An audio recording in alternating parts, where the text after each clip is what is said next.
A good life is a life built around fulfilling work, play, relationships, and lifelong learning. Welcome to Good Life Conversations, where we explore the stories and strategies of inspiring everyday people who are striving to create a life of purpose, meaning, and connection. Hi there, welcome to this Good Life Conversation. My name is Jay. I am the host and the founder of Discover Year, and today's guest is Emily Beekmans. Emily is a former videographer. She's currently a bookkeeper, and she is a future counselor. So lots to talk about today for sure. Welcome, Emily. I am so excited to be here with you guys. Okay, so many cool things to chat about with Emily. I know our audience will be very curious to hear about living on a school bus and moving from Ottawa to BC and moving around BC and changing careers and pursuing lifelong learning. But to start with, Emily and I met when her cousin introduced us, another friend of Discover Year, Gary, and Emily was studying photography and videography at the time, and she shot a beautiful video for us actually at Discovery. That's how we met, and we got to know each other a little bit. And I thought Emily was a really great example of the kind of lifelong learning and character building that we emphasize at Discovery Year. And so since that, which was about 7 years ago now, maybe even 8 years ago, Emily's done a lot of really cool things. So I'd like to chat about a bunch of them. And Emily, we always start with the question for our mentors that is, tell us about your day. We'd love to help our students understand what time do you get up? Do you have morning rituals? What do you do during the day, whether it's work or hobbies, etc.? How do you wind down your day? What time do you go to bed? Let's talk a little bit about the flow of your day, if you don't mind. Yeah, sure. The flow of my day, it's not the same every day, but there are definitely themes across my days and months in life that I've found really help me. And I generally waking up early really works well for me. I've noticed I have a lot more energy in the morning, so I like to get up when I have that energy. And I like to start my day 2 to 3 hours before whenever I have to start working. So that usually means getting up, around 6 or 5. And I just really like to have time in the morning to do something for myself. Um, so that changes every day depending on what I need. Like I might, really need something creative. So I'll do some flow writing in the morning or, watercolor painting or sometimes we'll just read a book or even just sit there and drink tea and, not really do anything and just kind of let whatever come up and my thoughts come up before the day starts. Sometimes I'll go for a walk, but not mostly, sorry. Every morning I do have 1 cup of coffee. That's something I do do every single day. Um, and yeah, then I start my day, my work day, around 8 a.m. each day. Um, and one thing I've found has been life changing for someone who works remote is having an office space. I've worked from home for approximately 10 years now, and I've never had my own office space, but I do now. And having a place specifically where you work it's just made like work life so much easier. And I just, enter that space and feel really focused. So that's been really helpful. Throughout my day, I try to eat food that I find to be really tasty and nourishing. Like eating healthy is something I really strive to do every day, and I notice the differences in that for sure. And I also make sure to do some sort of activity every day, whether that's, a quick lunch break, going mountain biking or running, or, maybe at the end of the day in the winter, I'll go bouldering at the gym, or something my lady friends and I have started doing is mountain biking at night with headlamps, which is super fun.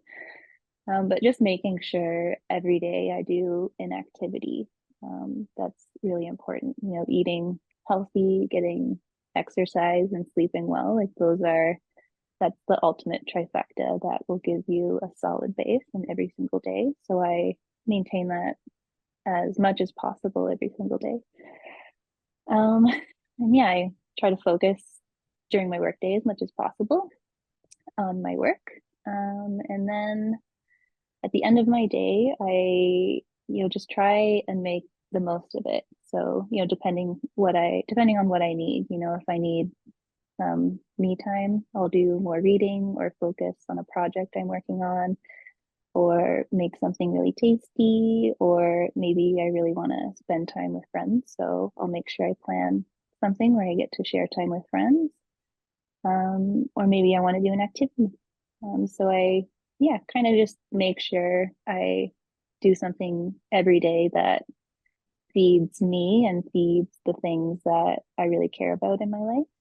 And then I generally try and go to bed early, especially in the winter. I go to bed, or I try to go to bed, at least put myself in bed around 8. And then I try to read, and I try not to look on my phone because, yeah, getting a huge dopamine hit before bed doesn't really set you up for the best sleep. Definitely a night here or there, it ends up happening, but I mostly just try and read before bed and wind down. And sometimes this thing I've been doing is just, yeah, I started flow writing, and then I started slow thinking where I'll just, sit with a cup of tea and just kind of try to think about something positive and just kind of let my thoughts roll and go off. And yeah, it really puts me in a calm and creative space before bed. So Very cool. Thank you. yeah. I have a few follow-up questions. One of them is that I think our students and our audience could benefit from is you mentioned, hey, like in the morning, I do something that I need. And thanks for identifying a few of those potential things. And you kind of reiterated that at the end of the day.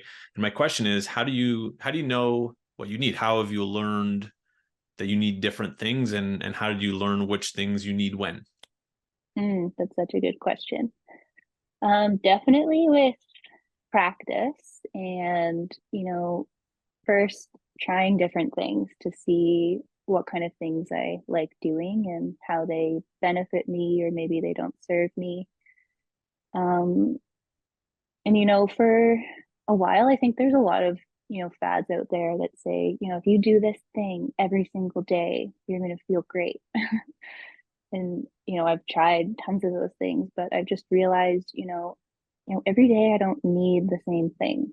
And every day I don't want the same thing, So as long as I am doing something every day that I've identified as being something that supports me and makes me feel good, and it's something that I want to be doing that I know is nourishing me in some way, then I'm all for it. And I've kind of let go of the need of having to do something every single day.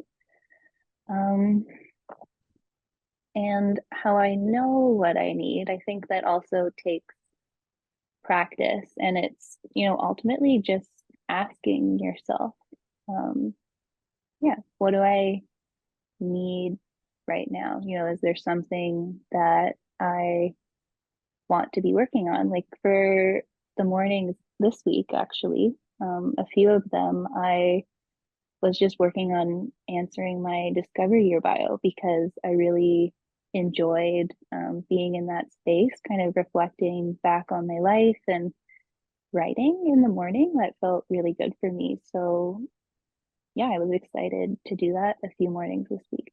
And one morning, I woke up, I was a bit more tired, and yeah, I just kind of sat with my tea. And I think it's just about being able to listen to what you need.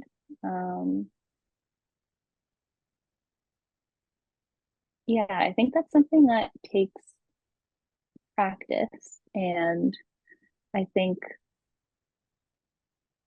a lot of it too is having a routine, and like knowing that I think waking up in the mornings early is, something that's become a habit and a routine, and creating that space for myself to be able to install something in that space that I feel excited about. That's become a habit. So a lot of it is routine and habit. And I kind of have this, catalog of things that I know I like to do that I can like fill into that space that I'm currently working on.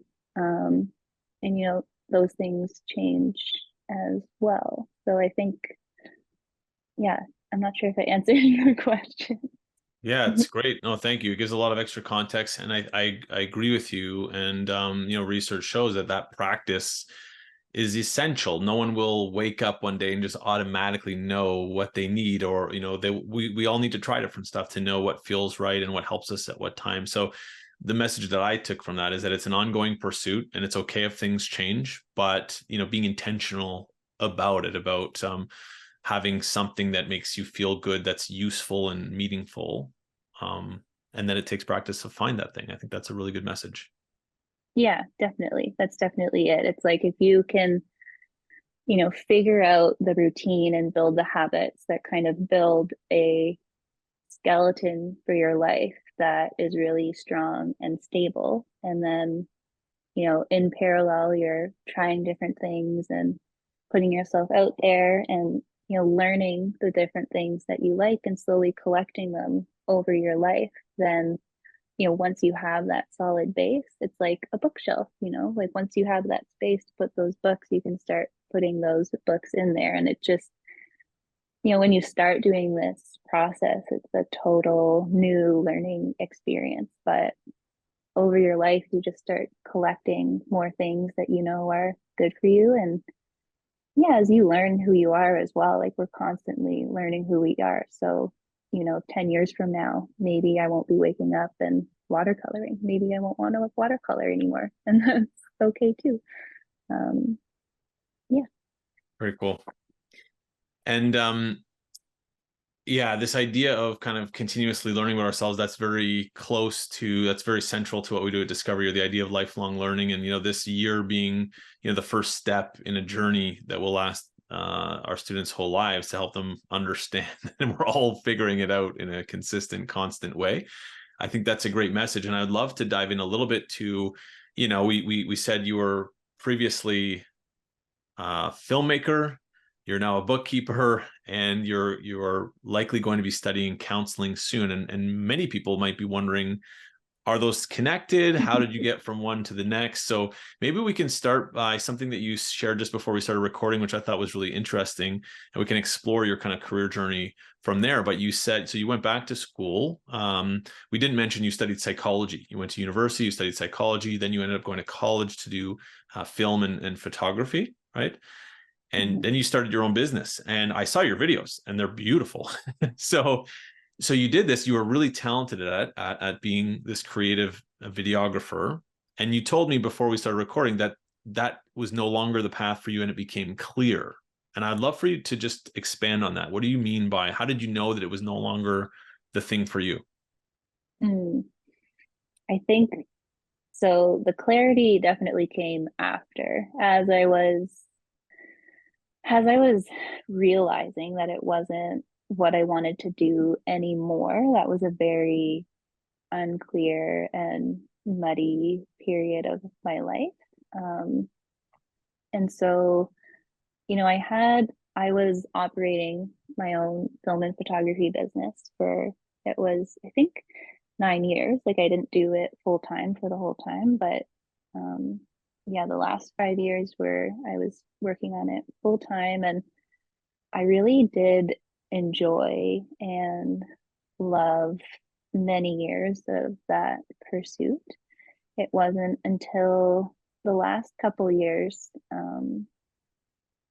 where I started to fall out of love with the industry. And yeah, it was a really challenging thing to let go of because I had really, I had turned something that was initially just a hobby of mine that I really, really loved doing. And it kind of gradually snowballed into being a business, which wasn't even initially a choice. It just started happening. I started filming weddings because friends suggested me. And yeah, it just snowballed, and I thought, yeah, like why would I not turn the thing I love into the thing I do every day for work? That's what everyone, wants, and dreams of doing. So that's what I did, and I really did enjoy it for many, many years. Um, but as we all know, the media industry is like the technology is constantly changing, the industry is changing, the way we consume media is changing. And I just, I didn't really align with being in that world. What I really loved filming and capturing was who people are and being able to show how beautiful people are and the amazing things that people can do and inspiring everyone to be their best selves. And it just reached a point where in order to create a really successful business, i had to I had to lean into just the whole world of media and sales and creating films that were trying to sell something to people. And that was just really hard for me. And I really didn't enjoy that. And I, for a while tried to enter into different areas of film. And I think I just really realized that if I could live a life where I spent very little time on a computer, that would make me really happy. Mm. And that, even though I knew I was, good at making films and that it pulled on a creative piece of me that meant a lot to me and that I really identified with and had built my identity around, that it was okay to not want to do it anymore. Like I'm going to be good at something else and I can use that creative energy to do something else. And it took me a while to kind of realize this, the connection between film and counseling. But I realized that, the piece of me that wanted to film people and tell their story and build them up, like that's the same piece of me that I can use in counseling. And I feel like that excitement to pursue counseling is really pulling from that same space and that same drive that I had to create films. And I think when I was creating films and photographing people, that was the best way that I could utilize that piece of myself.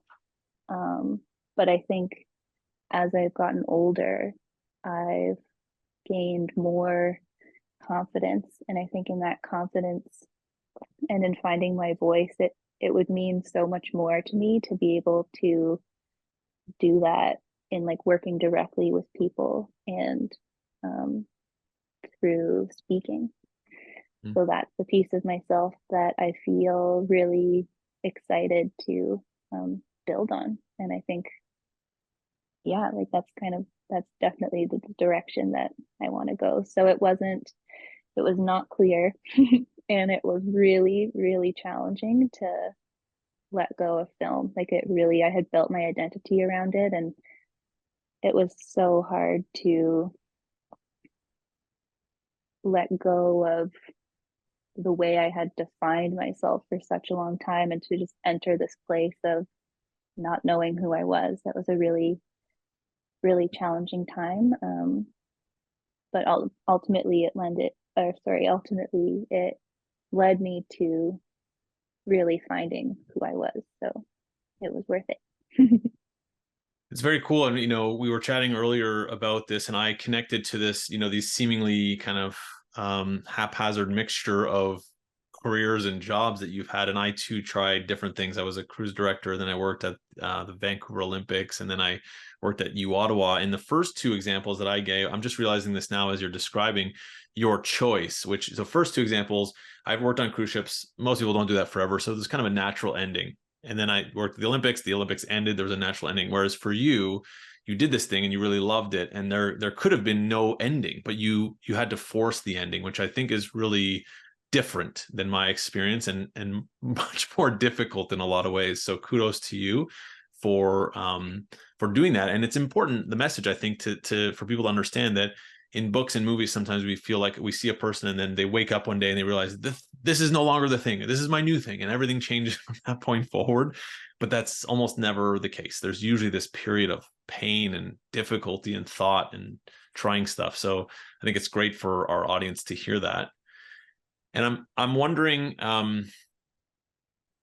for you, um, I want to jump to a totally different question here, because I think our students are going to have great questions for you about all these things. But one thing that you did that's really, really cool and also complicated was living on a bus, on a converted bus.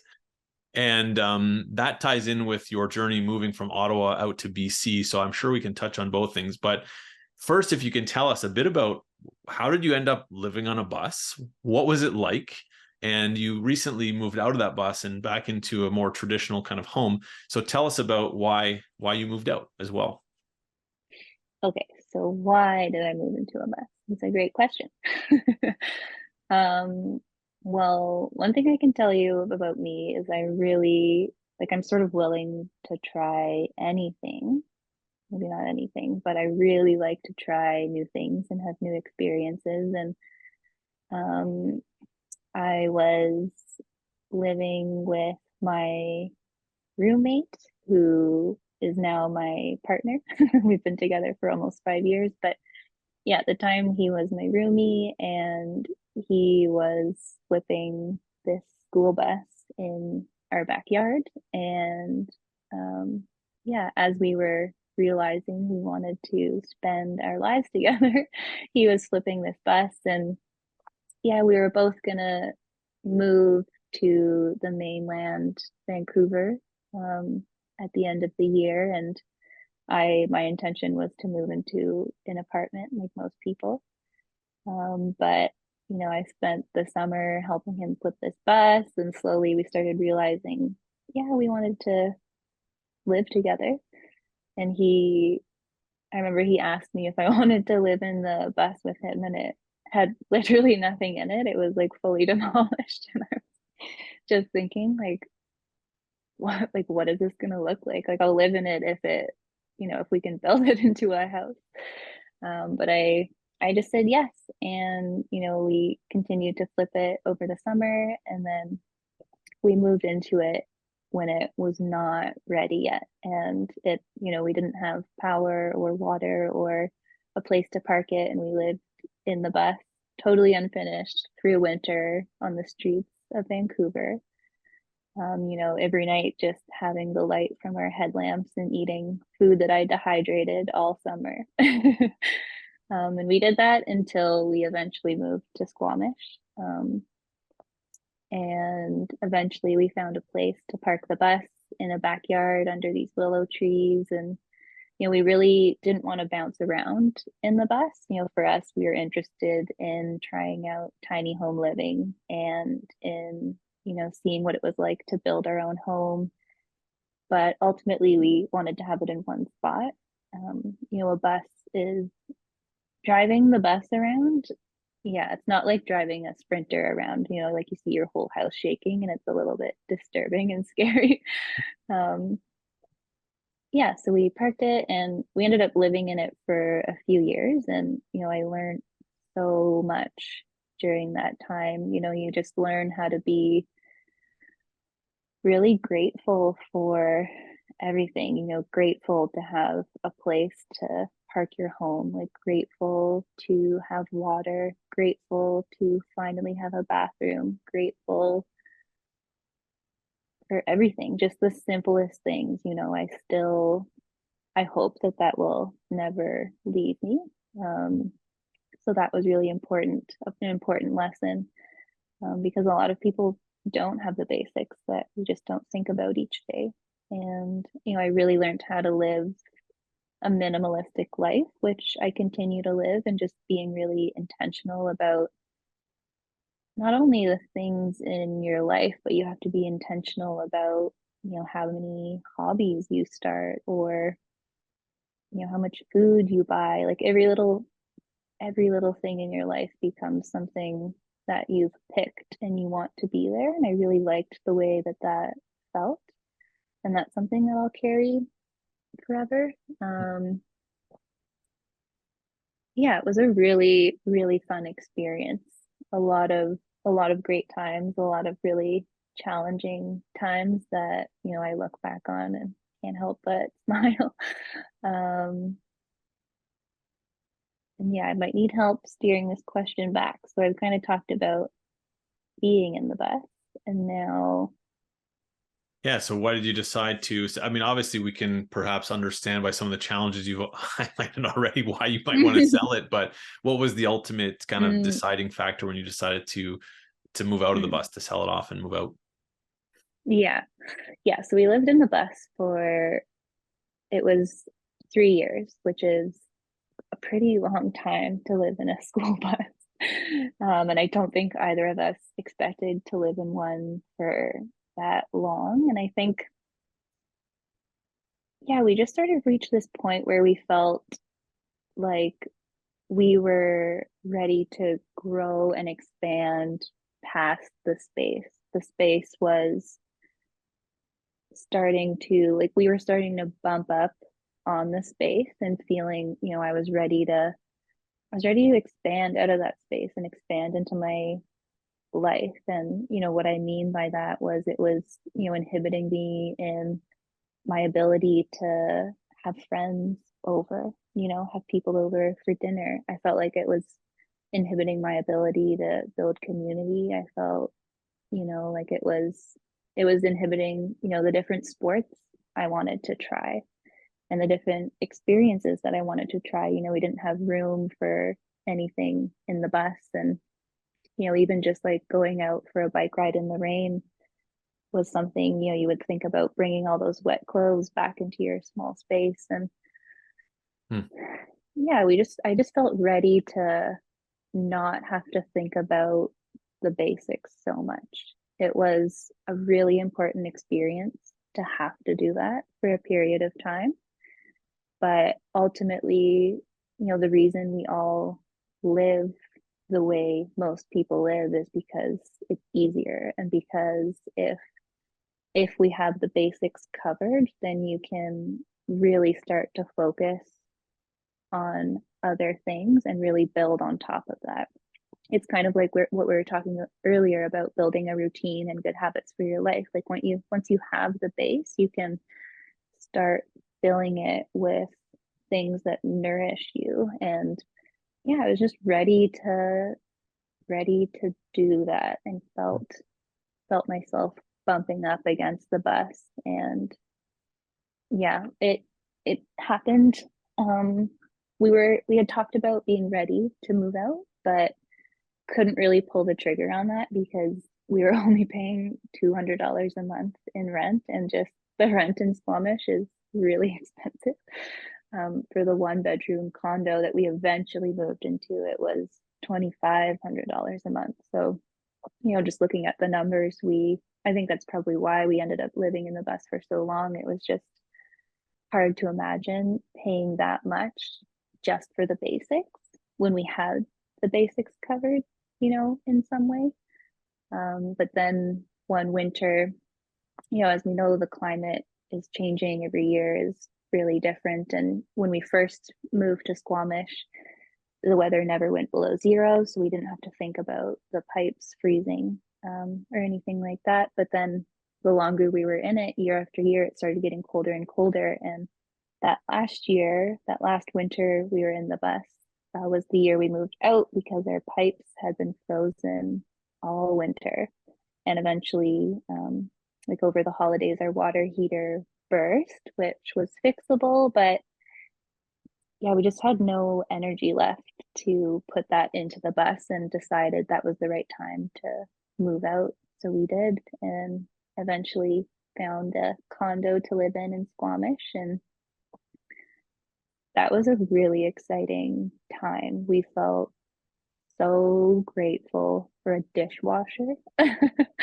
Having like all these little robots in your house that do all the work for you, like our own washing machine, a dishwasher, this like sparkly clean bathroom, carpet on the floors, heat you can just turn on, no moisture anywhere. Yeah, it was like we had nothing in that apartment when we moved in, and we were like, we felt like we had everything. So Hmm.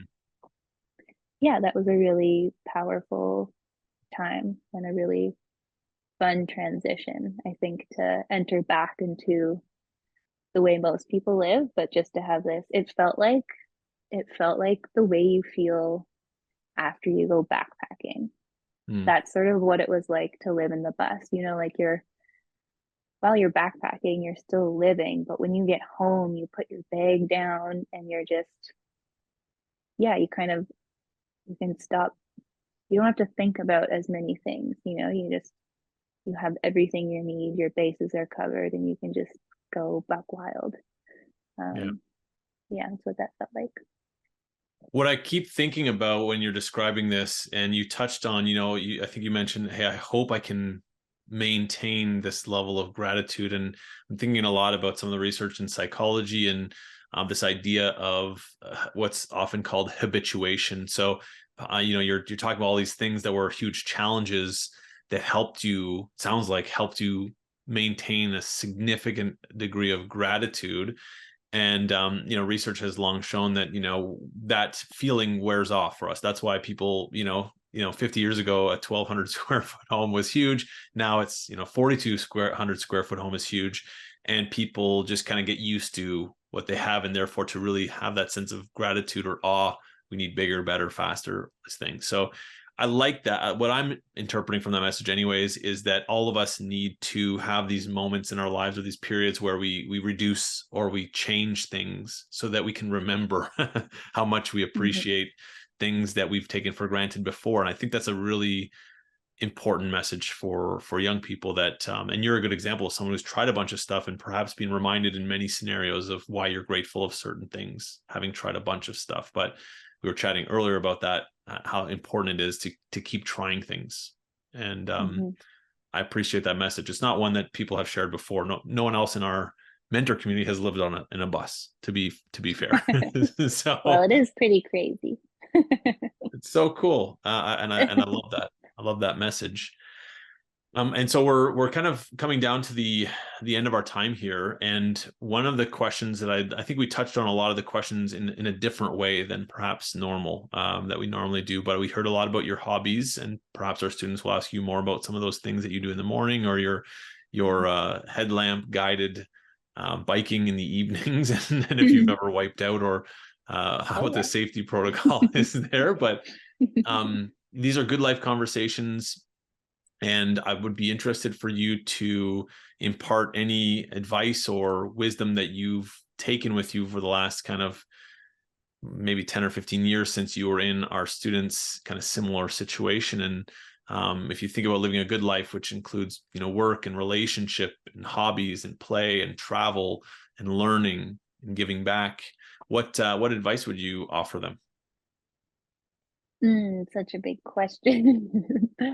I think the most important thing that I've learned is that we're all at the same spot. We all started, being alive one day, and every, 19-year-old has had the same amount of time. And, none of us know what tomorrow is going to bring for us. There's no knowing what you're going to do forever. We're all just discovering ourselves at the same pace. And the more time and intention you put into getting to know who you are each day, the more you're going to be able to build a life that just mirrors that and reflects that. So, it's not about figuring out what you want to do, spending when we're younger, we spend so much time in the educational system that's kind of drilled into us is you have to pick something to do. But what we're actually here to do is to figure out who we are. And, the point is to figure out who you are so you can become that person. And with that, you get to figure out what the best thing is that you can do that can contribute to your community, and that will be what you do or what you do next. um, and it's a lifelong journey because ultimately, every day we all have the opportunity to continue to unearth and uncover who we are. And that's going to mean that we're going to change our minds and we're going to try different things. And, that's exciting. And I think, yeah, take the time to give yourself the space to see who you are and just remain curious like every single day. I I was at a wedding this summer, and one of their vows was to promise to never assume that they know who each other is. And I thought that that was so beautiful, just to allow yourself to become something new every day and to make that promise to yourself and your friends and family as well. Like, never assume you know fully who someone is or what someone is about, because we're all just uncovering that at the same pace. So I think, yeah, like, have that curiosity for yourself and be really intentional and excited about it to figure out what you like to do, and just try as many things as you can. Yeah, and have fun with it. Thank you. What you shared really connects to the message that we try to share at Discover, which is explore yourself, find what kind of gets you going, what lights your fire, and direct that towards giving back in some way, which is a piece that is sometimes missing, to be honest. I think in today's dialogue, we hear a lot about find yourself and, focus on yourself and do what's good for you. And all those things are great. At the same time, history and research has shown us that when we redirect those things into less meaningful endeavors, that doesn't really serve us very well. When we redirect them into our community or people we love or doing, helping others, it's well documented that that's where people get the most purpose, and where they thrive the most. So I like that you included both those parts. So thanks, Emily. This was really interesting. I mean, there's so many other things that we could talk about, but I know our students will really enjoy meeting you, and I hope our audience members have enjoyed listening to this. So thanks again for doing it. Yeah, thanks for having me. That was so much fun. I'm excited to come back year after year. Thanks, Emily, and thanks everyone for listening. This has been a Good Life conversation, and we hope to see you at the next one.